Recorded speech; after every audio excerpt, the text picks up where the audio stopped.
Telephone touch. When I was a child, we dreaded to get a long-distance call, for we only got one when one of our relatives were dead or near death.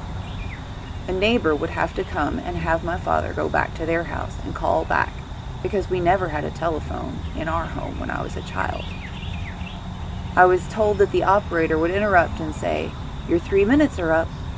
I thought everybody had to quit talking long distance at the end of 3 minutes.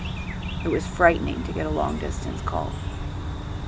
In 1950, when I came up to Patesville, we had an 8-party line of our neighbors in Kingston Addition.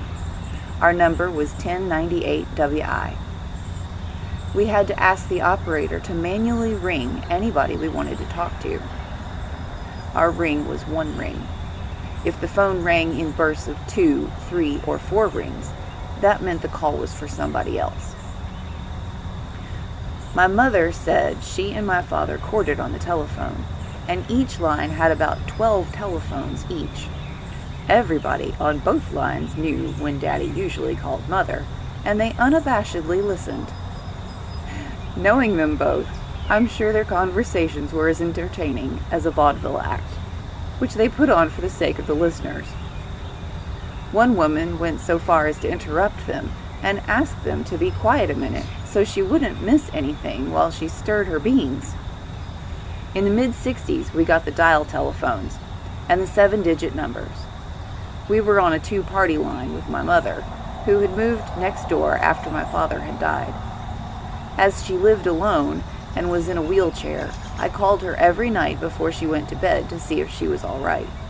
She loved those conversations, especially the ones she had with 3-year-old Steve.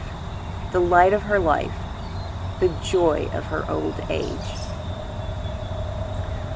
One day when I called, she did not answer, and we found her on the floor of her bedroom, having suffered a massive stroke. She died a few days later. Steve understood that his grandmother had gone to heaven to be with Jesus, and that we couldn't go see her, and she couldn't come back to see us, like she did when she went to visit Uncle Neil in Atlanta. One day, a few weeks after the funeral, he came to me, his eyes shiny with unshed tears. He swallowed an obvious lump in his throat and smiled brightly. "I know what," he said. "Let's call Grandmother up in heaven."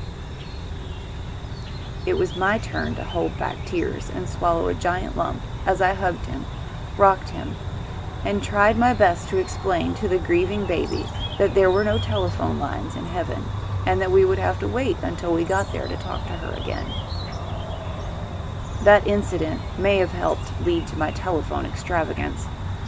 My telephone costs run more than my automobile does. While those I love are in telephoning touch, I plan to talk to them as often as I like, as long as I can pay the telephone bill.